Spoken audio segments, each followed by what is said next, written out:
in saecula saeculorum. Amen.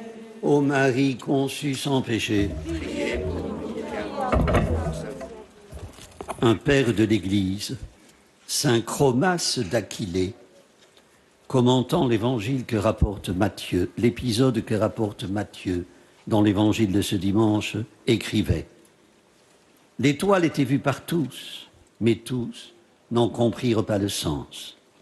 De la même manière, le Seigneur, notre Sauveur, est né pour tous, mais tous ne l'ont pas accueilli. Frères et sœurs, c'est un constat dressé dans une intention catéchétique. En arrière-fond, le sous-tend le lien bien établi dans la tradition juive de l'époque entre l'étoile de Jacob et l'avènement du Messie. Chromas d'Aquilée déplore qu'il ait été perdu de vue au IVe siècle. Un constat transposable d'âge en âge, particulièrement criant de nos jours. Une étoile soudainement apparue a guidé jusqu'à Jérusalem des mages venus d'Orient. Une région qui, attirée par sa sagesse, est repoussée par ses coutumes. Les mages ou les rois mages, selon les traditions, étaient des hommes de science, des astronomes ou des astrologues, accoutumés à scruter le ciel pour en interpréter les signes. Matthieu ne précise pas. Il se contente de les situer dans le monde païen, et du fait qu'ils ont suivi l'étoile, il les oppose aux fils d'Abraham, qui, malgré leur connaissance des Écritures, n'ont rien pressenti de la venue du Messie. Ces guetteurs de signes savent que le lumineux se révèle à ceux qui se tournent vers lui. Spontanément, ils ont fait le lien entre l'étoile et la naissance d'un roi, le roi des Juifs. Une étoile biblique plus que astronomique. Ce qu'elle annonce, il le tirait de notre mage, Balaam, un païen lui aussi. La question qu'il pose aux docteurs et aux scribes du Sanhédrin, où est le roi des Juifs qui vient de naître, m'est un émoi. Pourtant, ils ne savent que dire, nous avons vu son étoile à l'Orient et nous sommes venus nous prosterner devant lui. Réorientés par l'Écriture, envoyés à Bethléem, qu'ont-ils découvert? Un nouveau-né dans une crèche. Devant lui, ils se sont prosternés. Matthieu ne dit rien des questions qu'ils se sont posées. Ce ne pouvait être que celles que chacun se pose à soi-même devant un nouveau-né, devant la fragilité des promesses dont il est porteur, des questions de tous les temps, de notre temps. Frères et sœurs, si vous avez des enfants, des parents, des amis qui se sont écartés de la religion dans laquelle ils ont été élevés, qui ne mettent plus les pieds dans une église, pour le dire vulgairement, qui sont étrangers à toute croyance religieuse, mais qui tâtonnent en secret, dissimulent par fierté. Considérez qu'ils sont en attente des signes que peut donner une voix, une étoile symbolique, un inattendu qui illumine. À Corinthe, en proie aux difficultés de sa mission, tout près du découragement, Paul a entendu la voix du Seigneur: sois sans crainte, car dans cette ville, j'ai pour moi un peuple nombreux.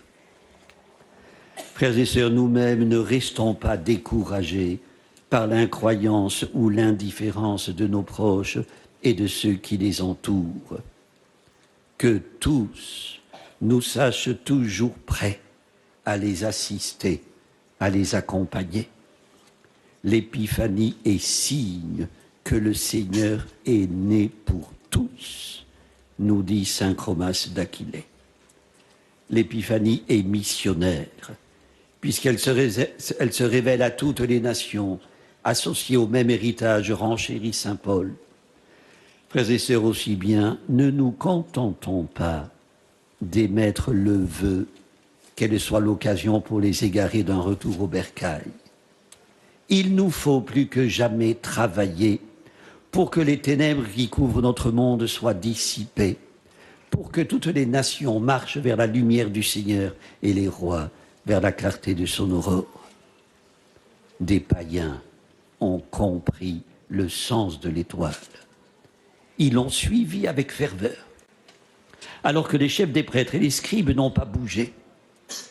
Hérode, face aux mages, est aveuglé par l'ivresse du pouvoir, miné par la suspicion, la peur de tout perdre. Il ne raisonne plus, la rage et la haine envahissent son cœur, donnent naissance à un projet meurtrier. Non pas faire obstacle à la marche des mages, mais les utiliser pour éliminer le nouveau-né de Bethléem. Frères et sœurs, la tactique est de tous les temps. Décréter Dieu mort, Dieu nuisible, l'accuser de porter atteinte à notre liberté, d'être cause d'obscurantisme, éternelle confrontation du bien et du mal. Les présents offerts à l'enfant sont un signe d'hommage. Il est reconnu comme Dieu et roi. Hérode, les mages n'ont plus à le respecter. Un songe leur conseillera de ne pas repasser par Jérusalem. Ils reprendront un autre chemin, une route différente de celle empruntée à l'aller. Empruntons-la à notre tour, commente saint Augustin. Frères et sœurs, ils sont nombreux ceux qui prennent aujourd'hui un autre chemin.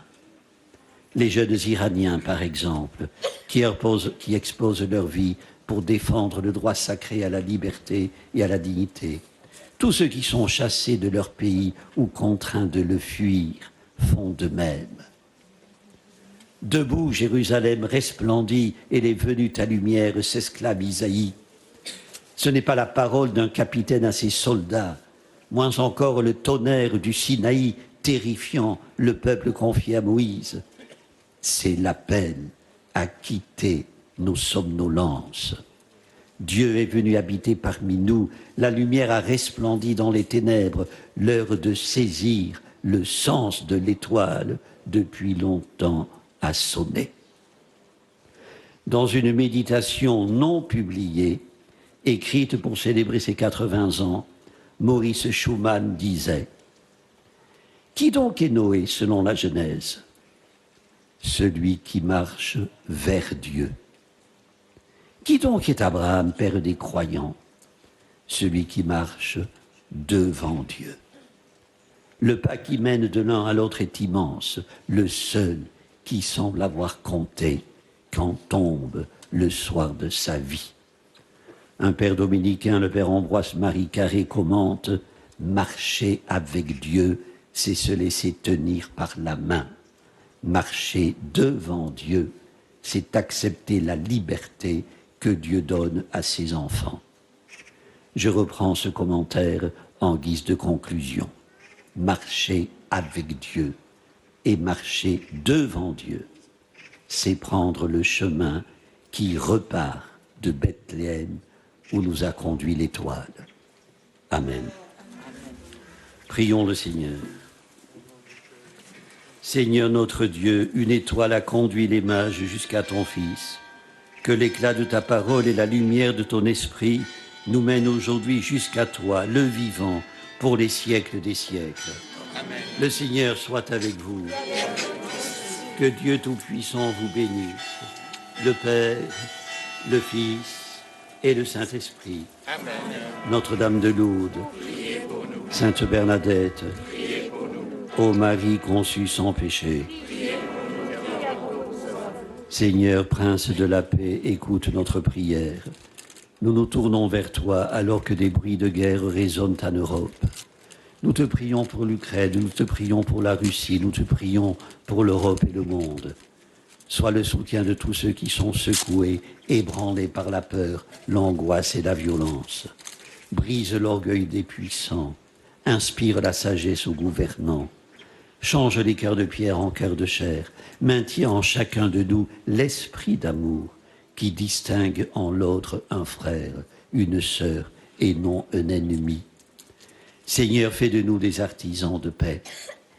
Avec tous les chrétiens à travers le monde en cette fête de l'Épiphanie, prions les mots que Jésus nous a enseignés pour que sa volonté soit faite sur la terre comme au ciel. Notre Père, qui es aux cieux, que ton nom soit sanctifié, que ton règne vienne, que ta volonté soit faite sur la terre comme au ciel. Donne-nous aujourd'hui notre pain de ce jour. Pardonne-nous nos offenses, comme nous pardonnons aussi à ceux qui nous ont offensés. Et ne nous laisse pas entrer en tentation, mais délivre-nous du mal.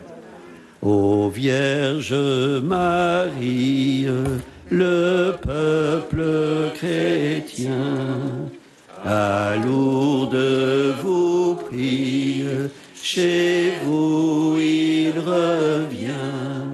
Ave, Ave, Ave Maria, Ave, Ave, Ave Maria. Allez dans la paix du Christ.